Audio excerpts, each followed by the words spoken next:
এদিকে আজকের সবচেয়ে বড় খবর, ইরানকে এবার ভারী অস্ত্রশস্ত্র পাঠাচ্ছে চীন।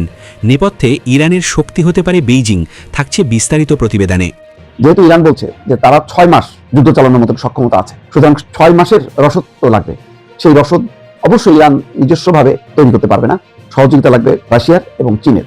চীন হয়তো সেই কাজটি করছে। এদিকে চাপে ইসরায়েল আমেরিকা, ইরানকে সামরিক সহযোগিতা রাশিয়ার, থাকছে বিস্তারিত প্রতিবেদনে। এবার ইরানের সর্বোচ্চ নেতার জায়গায় আসীন হয়েছেন এই মুহূর্তে মুস্তফা। তো ওনার ছেলে, আপনারা সকলে জানেন যে সাবেক প্রয়াত নেতার ছেলে, তো তিনি আসার পর প্রথম দিনেই ধাঁচু একটা অ্যাকশন দেখাই দিয়েছেন, মানে সাহসের ধার দিতে হয়। দর্শক, ইরানের নবনিযুক্ত সর্বোচ্চ নেতা ওনার নির্দেশনায় বা তত্ত্বাবধানে প্রথমবারের মতন আপনার ইসরায়েল ভূখণ্ড লক্ষ্য করে সরাসরি হাইপারসোনিক ব্যালিস্টিক ক্ষেপণাস্ত্র নিক্ষেপ করেছে ইরান। এদিকে ইসরায়েলে একযোগে মিসাইল ছুড়ল ইরান ও লেবানন, বড় যুদ্ধের আশঙ্কা, থাকছে বিস্তারিত প্রতিবেদনে। ইরানের নতুন সর্বোচ্চ নেতা মুজতবা খামেনির নেতৃত্বে প্রথমবার ইসরায়েলে ব্যাপক ক্ষেপণাস্ত্র হামলা চালালো বিপ্লবী গার্ড বাহিনী। রাতভর ছোড়া মিসাইলের বিস্ফোরণে ক্ষতিগ্রস্ত ইসরায়েলের মধ্যাঞ্চল, এর মধ্যে তেল আবিবে ধ্বংস হয়েছে একটি ভূগর্ভস্থ বাংকার, আহত 1.5 শতাধিক ইসরায়েলি। এদিকে বাহরাইন সহ প্রতিবেশী আরব দেশগুলোর মার্কিন ঘাঁটি লক্ষ্য করেও চলছে হামলা। এদিকে মাসুল গুনতেই হবে ট্রাম্পকে, ইরানের কঠোর হুঁশিয়ারি, থাকছে বিস্তারিত প্রতিবেদনে। ইরান যুদ্ধে হার মেনেছে আমেরিকা। হার তো আর এমনি এমনি মানেননি ডোনাল্ড ট্রাম্প। নিজেদের স্বার্থ হাসিল করতে না পেরে এক প্রকার গা ছাড়া অবস্থা, যদিও সেটি প্রকাশ্যে স্বীকার করছে না হোয়াইট হাউসের অধিপতি। তবে যুদ্ধবন্ধের একটি উপায় বলেছেন ট্রাম্প, কিন্তু অপরাধীদের শাস্তি দিয়ে তবেই দমে যেতে চায় ইরান। আর খেলাটা শুরু এখানেই। ইসরায়েলকে সঙ্গে নিয়ে তেহরানে আগুন জ্বালিয়েছে আমেরিকা। সময়ে সময়ে সে আগুনে ঘিও ঢেলেছে তারাই। এই জোটের লক্ষ্য ছিল ইরানের সর্বোচ্চ নেতাকে শেষ করে দিলেই তাদের উদ্দেশ্য সফল হবে, কিন্তু বিধি বা উল্টো মাইন কার চিপায় আমেরিকা। সেটি কিভাবে দর্শক? আমেরিকা বনাম ইরান যুদ্ধকে এবার বিশ্বযুদ্ধের রূপ নিতে চলেছে। সিএনএনের সাম্প্রতিক এক বিস্ফোরক রিপোর্ট কিন্তু সেই ইঙ্গিতই দিচ্ছে। পর্দার আড়াল থেকে এবার কি সরাসরি রণক্ষেত্রে নামছে বেইজিং? কি হতে চলেছে আগামী কয়েক ঘন্টায়? এতদিন যুদ্ধের ময়দান থেকে নিরাপদ দূরত্ব বজায় রাখলেও এবার হয়তো নীরবতা ভাঙতে চলেছে চীন। মার্কিন গোয়েন্দা সূত্রের খবর অনুযায়ী তেহরানকে বড় সড় আর্থিক প্যাকেজ এবং অত্যাধুনিক সমরাস্ত্রের সরঞ্জাম দেওয়ার কথা গুরুত্বের সঙ্গে বিবেচনা করছে শি জিনপিং প্রশাসন। অর্থাৎ যুদ্ধের ফ্রন্ট লাইনে না থাকলেও নেপথ্যে ইরানের সবচেয়ে বড় শক্তি হয়ে উঠতে পারে বেইজিং। রিপোর্টে দাবি করা হয়েছে ইরানকে শুধু অর্থ সাহায্যই নয়, বরং মিসাইল এবং ড্রোন তৈরির জন্য প্রয়োজনীয় সেন্সর ও যন্ত্রাংশ পাঠানোর প্রস্তুতি নিচ্ছে চীন। গত কয়েকদিনে মার্কিন ঘাঁটিতে ইরানের ড্রোন হামলায় আমেরিকার 6 সেনা নিহতের পর এই খবরটি পেন্টাগনের কপালে চিন্তার ভাঁজ আরও চওড়া করেছে। তবে কি চীন কোনো ঝুঁকি ছাড়াই এই সাহায্য করবে? গোয়েন্দারা বলছেন চীন আপাতত ধীরে চলো নীতি অবলম্বন করছে। একদিকে ইরানের তেলের বড় গ্রাহক তারা, অন্যদিকে সরাসরি যুদ্ধে জড়ালে চীনের নিজস্ব জ্বালানি নিরাপত্তা হুমকির মুখে পড়তে পারে। এই দুইয়ের দোলাচলেই এখন দুলছে বেইজিং এর সিদ্ধান্ত। এদিকে শুধু চীন নয়, ইরানের সমর্থনে রাশিয়ার সক্রিয়তাও এখন আর গোপন নেই। মার্কিন গোয়েন্দাদের দাবি, রাশিয়ার স্যাটেলাইট থেকে পাওয়া গোপন তথ্য ব্যবহার করে মার্কিন এবং ইসরায়েলি বাহিনীর সঠিক অবস্থান জেনে নিচ্ছে ইরান। মূলত মস্কোর দেয়া নিখুঁত টার্গেট ডেটা ব্যবহার করেই একের পর এক নির্ভুল নিশানায় আঘাত হানছে তেহরান। গত শনিবার থেকে শুরু হওয়া মার্কিন ও ইসরায়েলি হামলায় ইরানের মানচিত্র কার্যত বদলে গেছে। 2000-এরও বেশি জায়গায় আছড়ে পড়ছে শক্তিশালী মিসাইল। খোদ supreme leader Ayatollah Ali Khamenei থেকে শুরু করে 150 জনেরও বেশি স্কুল ছাত্রী প্রাণ হারিয়েছে এই বিধ্বংসী হামলায়। 1000-এরও বেশি নিহতের রক্তে রঞ্জিত এখন ইরানের মাটি। কিন্তু ইরান কি হাত গুটিয়ে বসে আছে? মোটেও না। গত কয়েকদিনে ইরান হাজার হাজার অ্যাটাক ড্রোন এবং শত শত মিসাইল ছুঁড়েছে মার্কিন ঘাঁটি ও দূতাবাস লক্ষ্য করে। কুয়েতের মার্কিন ঘাঁটিতে ড্রোন হামলা আর ইসরায়েলের জনবহুল শহরগুলোতে একের পর এক বিস্ফোরণ বুঝিয়ে দিচ্ছে যে ইরান শেষ রক্তবিন্দু পর্যন্ত লড়তে প্রস্তুত। বিশ্বের জ্বালানি সরবরাহের প্রধান ধমনী হরমুজ প্রণালী নিয়ে এখন স্নায়ুযুদ্ধ তুঙ্গে। চীন বারবার তেহরানকে বাণিজ্য জাহাজ চলাচলে বাধা না দিতে অনুরোধ করলেও যুদ্ধের গতি প্রকৃতি যে কোনো সময় এই পথ বন্ধ করে দিতে পারে। আর তেমনটা ঘটলে গোটা বিশ্বের অর্থনীতি তাসের ঘরের মতো ভেঙে পড়বে। এদিকে চাপে ইসরায়েল আমেরিকা, ইরানকে সামরিক সহযোগিতা রাশিয়ার। মধ্যপ্রাচ্যের যুদ্ধের দ্রুত নিষ্পত্তি হবে বলে কেউ মনে করছে না। আমেরিকার সঙ্গে পাল্লা দিয়ে লড়াই চালিয়ে যাচ্ছে ইরান। এই যুদ্ধ শুরু হওয়ার পর থেকে একটা প্রশ্ন কিন্তু আন্তর্জাতিক মহলে ঘুরপাক খাচ্ছিল, ইরান কি একাই লড়াই চালিয়ে যাচ্ছে? তার পাশে কি কোনো দেশ নেই? সময় যত গড়িয়েছে, যুদ্ধের খাদ যত গভীর হয়েছে, ততই স্পষ্ট হচ্ছে তেহরানের পাশে কারা রয়েছে। যেসব দেশ আমেরিকার দাদাগিরি কোনো মতেই মেনে নিতে পারেনি কোনো কালেই, এই যুদ্ধে তারা এখন ইরানের পাশে এসে দাঁড়িয়েছে। ইরানের পররাষ্ট্রমন্ত্রী আব্বাস আরাগাচি এনবিসিকে দেওয়া সাক্ষাৎকারে সেটা জানিয়েও দিয়েছেন। ইরানের পররাষ্ট্রমন্ত্রীর কাছে জানতে চাওয়া হয়, রাশিয়া কি ইরানকে মার্কিন লক্ষ্যবস্তু খুঁজে পেতে সাহায্য করছে? এই প্রশ্নের উত্তরে পররাষ্ট্রমন্ত্রী বলেন, তার কাছে এই বিষয়ে বিস্তারিত সামরিক তথ্য নেই, কিন্তু দুই দেশের মধ্যে সম্পর্ক অতি শক্তিশালী। মধ্যপ্রাচ্যে যুদ্ধ শুরু হওয়ার পরে পরে ওয়াশিংটন পোস্ট একটি খবর প্রকাশ করে। গোয়েন্দা সূত্র উদ্ধৃত করে পত্রিকায় প্রকাশিত খবরে বলা হয়, মধ্যপ্রাচ্যে যে মার্কিন সামরিক ঘাঁটি রয়েছে সেই সব ঘাঁটির স্যাটেলাইট ছবি ইরানের হাতে তুলে দেওয়া হয়েছে। ইরান সেই সব ছবির ভিত্তিতে মার্কিন ঘাঁটিগুলিতে হামলা চালিয়ে যাচ্ছে। প্রায় প্রতিটি ক্ষেত্রে তারা সফল হয়েছে। একই প্রশ্ন করা হয়েছিল মার্কিন প্রেসিডেন্ট ডোনাল্ড ট্রাম্পকেও। ট্রাম্প বলেন, এই বিষয়ে তার কাছে কোনো তথ্য নেই। ইরানের সঙ্গে রাশিয়ার সামরিক ও কূটনৈতিক সম্পর্ক দীর্ঘদিনের। পশ্চিম এশিয়ায় সাম্প্রতিক যুদ্ধ পরিস্থিতিতে গত শনিবার আমেরিকা ও ইসরায়েল বাহিনী ইরানের ওপর সাঁড়াশি অভিযান চালায়। তেহরানের একাধিক পরিকাঠামো ধ্বংস হয়ে গিয়েছে। তারপরেও ইরান কিন্তু পিছু হটেনি। পশ্চিম এশিয়ার বিভিন্ন দেশে অবস্থিত মার্কিন ঘাঁটিগুলিতে নিখুঁতভাবে নিশানা করছে তারা। একাধিক ঘাঁটি ইরানি আঘাতে ধ্বংস হয়ে গিয়েছে। এখনও পর্যন্ত 6 জন মার্কিন সেনার মৃত্যুর খবর প্রকাশ্যে এসেছে, আহত আরও অনেকে। রিপোর্টে দাবি, মস্কোর সাহায্য ছাড়া এটা সম্ভব নয়। রুশ সামরিক বিশেষজ্ঞ দারা ম্যাসিকট একটি মার্কিন সংবাদ মাধ্যমকে জানিয়েছেন, ইরান খুব নিখুঁত হামলা চালাচ্ছে, খুব পরিকল্পিতভাবে তারা কাজ করছে। ওদের মিলিটারি গ্রেড স্যাটেলাইটের সংখ্যা হাতে গোনা, নিজস্ব কোনো স্যাটেলাইট কনস্টেলেশনও নেই। মনে হচ্ছে রাশিয়ার অত্যাধুনিক প্রযুক্তি এখানে কাজে লাগছে। পশ্চিম এশিয়ার সাম্প্রতিক যুদ্ধ পরিস্থিতিতে রাশিয়া বা চীন সরাসরি যোগ দেওয়ার কথা বলেনি, তবে তেহরানের উপর মার্কিন ও ইসরায়েলের হামলার কড়া নিন্দা করেছে তারা। এও জানিয়েছে, তেহরান যে পারমাণবিক বোমা তৈরির চেষ্টা চালাচ্ছে তার কোনো প্রমাণ নেই। তবে বেজিং দাবি করেছে, অবিলম্বে এই সংঘাত থামিয়ে দুই পক্ষ যেন আলোচনার টেবিলে বসে। তারা আমেরিকার হামলাকে নির্লজ্জ আগ্রাসন বলে উল্লেখ করেছে। আমেরিকা ও ইসরায়েলের যৌথ হামলায় মৃত্যু হয়েছে ইরানের সর্বোচ্চ ধর্মীয় নেতা আয়াতুল্লাহ খামেইনির। ইরান মাথা নত করার কোনো ইঙ্গিত এখনও দেয়নি, বরং পাল্টা প্রত্যাঘাতের হুঁশিয়ারি দেওয়া হচ্ছে তেহরানের পক্ষ থেকে। শুক্রবার ক্রেমলিন জানিয়েছে, ইরানের নেতাদের সঙ্গে তাদের কূটনৈতিক আলোচনা চলছে। এদিকে মাশুল গুনতেই হবে ট্রাম্পকে, ইরানের কঠোর হুঁশিয়ারি। ইরানে যে যুদ্ধ শুরু হয়েছে সেজন্য দায়ী যুক্তরাষ্ট্রের প্রেসিডেন্ট ডোনাল্ড ট্রাম্পের আন্তর্জাতিক ভুল হিসাব নিকাশ, এবং এজন্য তাকে মাশুল গুনতেই হবে। তার আগ পর্যন্ত ইরান পিছু হটবে না। ইরানের জাতীয় নিরাপত্তা পরিষদের সচিব আলী লারিজানি একথা বলেছেন। শনিবার ইরানের রাষ্ট্রায়ত্ত টেলিভিশন চ্যানেলকে দেওয়া এক সাক্ষাৎকারে লারিজানি বলেন, এখন ইরান এবং মধ্যপ্রাচ্যে যা হচ্ছে তা আসলে প্রেসিডেন্ট ট্রাম্পের ভুল আন্তর্জাতিক হিসাব নিকাশের ফলাফল। তিনি ভেবেছিলেন ভেনেজুয়েলায় তিনি যা করেছিলেন এখানেও সেই একই মডেল প্রয়োগ করবেন, এবং তা করতে গিয়ে তিনি নিজেই পড়েছেন ঝামেলায়। এই যুদ্ধ যুক্তরাষ্ট্রের জন্য একটি কৌশলগত অচলাবস্থা তৈরি করেছে। ওয়াশিংটন এখন নিজেদের ভুল হিসাবের কাদা জলে আটকা পড়েছে। তবে আমরা ট্রাম্পকে ছাড়ব না। যে ভুল তিনি করেছেন সেজন্য তাকে মাশুল গুনতেই হবে। ইরানের পরমাণু প্রকল্প নিয়ে গত 6 ফেব্রুয়ারি থেকে 27 ফেব্রুয়ারি পর্যন্ত 21 দিন ধরে সংলাপ চলে তেহরান এবং ওয়াশিংটনের মধ্যে। CNN। এদিকে ইসরায়েলে একযোগে মিসাইল ছড়ল ইরান ও লেবানন, বড় যুদ্ধের আশঙ্কা। মধ্যপ্রাচ্যের যুদ্ধের আগুন ক্রমেই ভয়াবহ হয়ে উঠছে। কোনোভাবেই থামানো যাচ্ছে না ইরানকে। গত সপ্তাহে নেতানিয়াহু বাহিনীর ইরানে হামলার পর থেকে প্রতিশোধের আগুনে জ্বলছে তেহরান। একের পর এক পাল্টা আঘাতে পরিস্থিতি নিয়ন্ত্রণের বাইরে চলে যাচ্ছে। আর সেই ধারাবাহিকতায় এবার নতুন করে ইসরায়েলে বড় ধরনের হামলার খবর সামনে এসেছে। ইসরায়েলকে লক্ষ্য করে একযোগে ক্ষেপণাস্ত্র নিক্ষেপ করেছে ইরান ও লেবানন। ইরানের আধা সরকারি সংবাদ সংস্থা তাসনিম নিউজ এজেন্সি জানিয়েছে, সমন্বিত এই হামলা অধিকৃত অঞ্চলে থাকা ইসরায়েলের একাধিক গুরুত্বপূর্ণ স্থানকে টার্গেট করা হয়েছে। প্রতিবেদনে বলা হয়েছে, হামলাগুলো ছিল পরিকল্পিত ও সমন্বিত। একযোগে ছড়া ক্ষেপণাস্ত্র ইসরায়েলের বিভিন্ন সামরিক ও কৌশলগত স্থাপনাকে লক্ষ্য করে নিক্ষেপ করা হয়। এতে মধ্যপ্রাচ্যে নতুন করে বড় ধরনের সামরিক সংঘাতের আশঙ্কা আরও জোরালো হয়ে উঠেছে। বিশ্লেষকরা বলছেন, যুক্তরাষ্ট্র ও ইসরায়েলের ইরানে হামলার পর থেকে পুরো মধ্যপ্রাচ্য অস্থিতিশীল হয়ে উঠেছে। এর জবাবে ইরান ও তার মিত্র শক্তিগুলো পাল্টা হামলা জোরদার করেছে। ফলে আঞ্চলিক সংঘাত ধীরে ধীরে পূর্ণমাত্রায় যুদ্ধের রূপ নেওয়ার আশঙ্কা রয়েছে। এদিকে সংঘাতের আগুন ছড়িয়ে আরও নতুন প্রান্তে।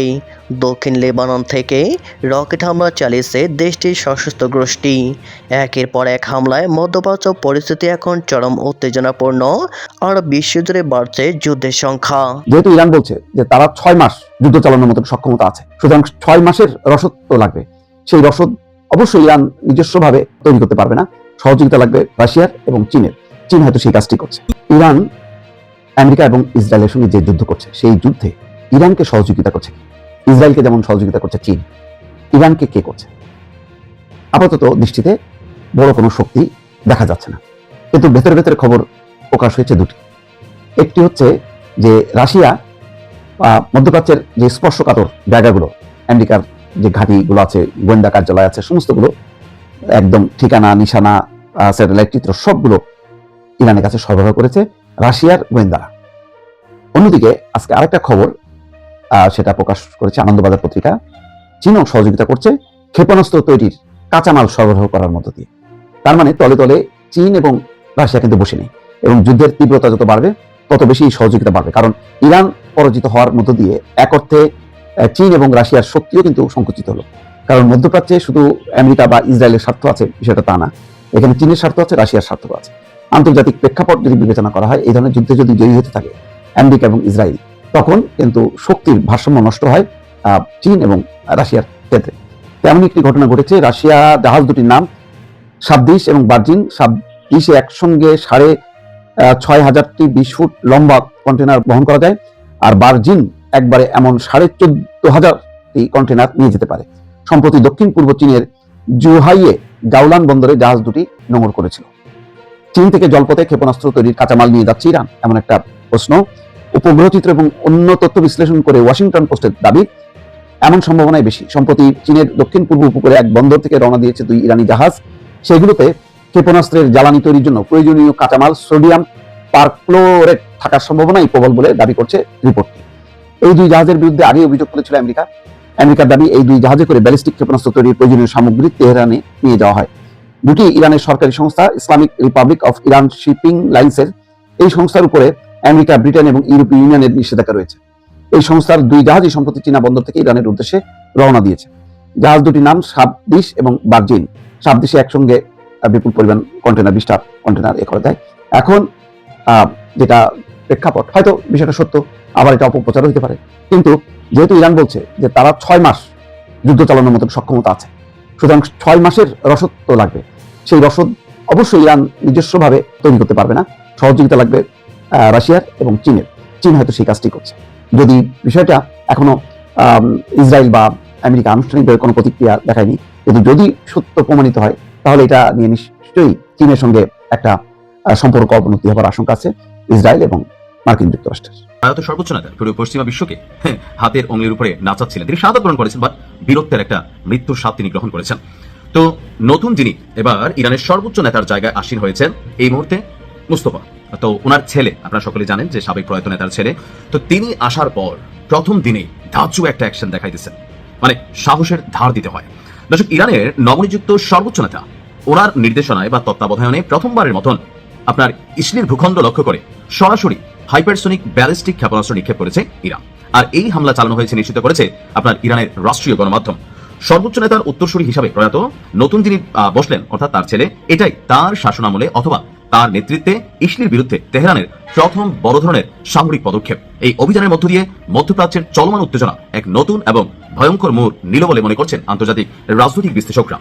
ইরানের রাষ্ট্রীয় গণমাধ্যমগুলো বলছে যে আপনার ক্ষেপণাস্ত্রটির গায়ে বিশেষভাবে লেখা রয়েছে কি, আপনার সেবায় প্রস্তুত নতুন যে নেতা তার নাম খোদাই করা। অর্থাৎ ইসলিকে একটা বার্তা পাঠিয়েছে যে আমি নতুন যে দায়িত্ব নিলাম আপনাদের সেবা করার জন্য প্রস্তুতি নিচ্ছি, একটু ভিন্ন ভাষায় লেখা।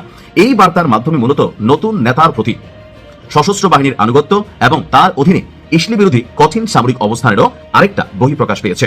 তেহরানের এই আকস্মিক এবং শক্তিশালী আক্রমণ ইসলির প্রতিরক্ষা ব্যবস্থার জন্য একটা বড় ধরনের চ্যালেঞ্জ হিসেবে আবির্ভূত হয়েছে। নতুন সামরিক রণকৌশল ইঙ্গিত দিচ্ছে যে পূর্ববর্তী প্রশাসনের তুলনায় নতুন এই নেতা আরো কয়েক ধাপ এগিয়ে তিনি থাকে না যে আপডেট ভার্সন নেতৃত্বের দিক থেকে। বিশেষ করে মধ্যপ্রাচ্যে ইরানের প্রভাব বজায় রাখতে এবং ইসলির কর্মকাণ্ডে মোক্ষম জবাব দিতে নতুন এই নেতা সরাসরি আলাপ আলোচনা, কূটনৈতিক চ্যানেল কোনো কিছু ব্যবহার না করে আপনার সামরিক শক্তি ব্যবহারের পথ বেছে নিয়েছেন। এই ঘটনার পর পুরো অঞ্চল জুড়ে যুদ্ধের দামামা আরো প্রকটভাবে বাঁচতে শুরু করেছে এবং বিশ্ব নেতারা পরিস্থিতির উপর গভীর নজর রাখছেন। তো তার ছোড়া এই ক্ষেপণাস্ত্রটি এটা ইসলির উত্তরাঞ্চলের একটা বিমান ঘাঁটিকে লক্ষ্য করে চালানো হয়েছে। ক্ষয়ক্ষতির পরিমাণ কি হয়েছে জানি না, তবে এতটুকু দেখেছি গণমাধ্যমের বরাতে যে এই মেশিনকে থামাইতে পারেন আপনি। ইরানের সর্বশেষ কয়েকটা আপনি দেখেন যদি অভিযানগুলো, যে এখানে আসলে অ্যাস্থেটিক টাইপের একটা ভাইব তৈরি হচ্ছে। আমার কাছে ভালো লাগছে এটা যে আমরা যেটা ভয় পাচ্ছিলাম যে ইরানের সাবেক প্রেসিডেন্ট তিনি যখন শাহাদাত বরণ করলেন, নতুন যিনি আসলেন মাসুদ পেজেশকিয়ান, তিনি আসলে ওই প্রেসিডেন্টের তুলনায় 10% ভূমিকা রাখতে পারেননি। তো প্রধান নেতার যদি কিছু হয় তাহলে কি হবে? তো আজকের এই দৃশ্যপট দেখে মনে হলো যে না, খেলা হবে। ইরান যুদ্ধে হার মেনেছে আমেরিকা। হার তো আর এমনি এমনি মানেননি ডোনাল্ড ট্রাম্প। নিজেদের স্বার্থ হাসিল করতে না পেরে এক প্রকার গা ছাড়া অবস্থা। যদিও সেটি প্রকাশ্যে স্বীকার করছে না হোয়াইট হাউসের অধিপতি, তবে যুদ্ধবন্ধের একটি উপায় বলেছেন ট্রাম্প। কিন্তু অপরাধীদের শাস্তি দিয়ে তবেই দমে যেতে চায় ইরান, আর খেলাটা শুরু এখানেই। ইসরায়েলকে সঙ্গে নিয়ে তেহরানে আগুন জ্বালিয়েছে আমেরিকা। সময় সময় সে আগুনে ঘিও ঢেলেছে তারাই। এই জোটের লক্ষ্য ছিল ইরানের সর্বোচ্চ নেতাকে শেষ করে দিলেই তাদের উদ্দেশ্য সফল হবে। কিন্তু বিধি বাম, উল্টো মাইন কার চিপায় আমেরিকা। সেটি কিভাবে দর্শক? ইরানের সঙ্গে দীর্ঘ 40 বছরের বেশি সময় ধরে শীতল যুদ্ধ চলে আসছে ইসরায়েলের, কিন্তু আমেরিকান প্রশাসন পুরোপুরি হাতে না আসায় নিজেদের সেই উদ্দেশ্য হাসিল করতে পারছিল না ইসরায়েল। এবার ট্রাম্প প্রশাসনকে হাতের মুঠোয় নিয়ে ইরানকে শায়েস্তা করতে নেমেছিল দখলদার প্রধানমন্ত্রী বেনিয়ামিন নেতানিয়াহু। তবে আমেরিকা ইসরায়েল জোট বুঝতে পারেনি এমন পরিস্থিতির জন্য পুরোপুরি প্রস্তুত ছিল ইরান। আর এমন কিছু যে ঘটতে যাচ্ছে সেটি গত বছরের জুনে 12 দিনের যুদ্ধেই ইঙ্গিত পাওয়া যাচ্ছিল। দর্শক, এবার আসি যুদ্ধ পরিস্থিতিটা নিয়ে। ইরানের তেহরানে হামলার পরপরই ডোনাল্ড ট্রাম্প গণমাধ্যমের মুখোমুখি হয়ে বলেছিলেন এই যুদ্ধ 4 সপ্তাহের মতো চলতে পারে। আবার তার যুদ্ধমন্ত্রী পিট হেক্সেট বলেছিলেন এই যুদ্ধ 1 থেকে 4 সপ্তাহ চলতে পারে। এই দুই শীর্ষ মার্কিন কর্মকর্তার বলেতেই স্পষ্ট যে এই যুদ্ধ বেশি দিন দীর্ঘস্থায়ী করতে চায় না আমেরিকা। কিন্তু মার্কিন প্রশাসন চাইলে কি সহজেই যুদ্ধ বন্ধ সম্ভব?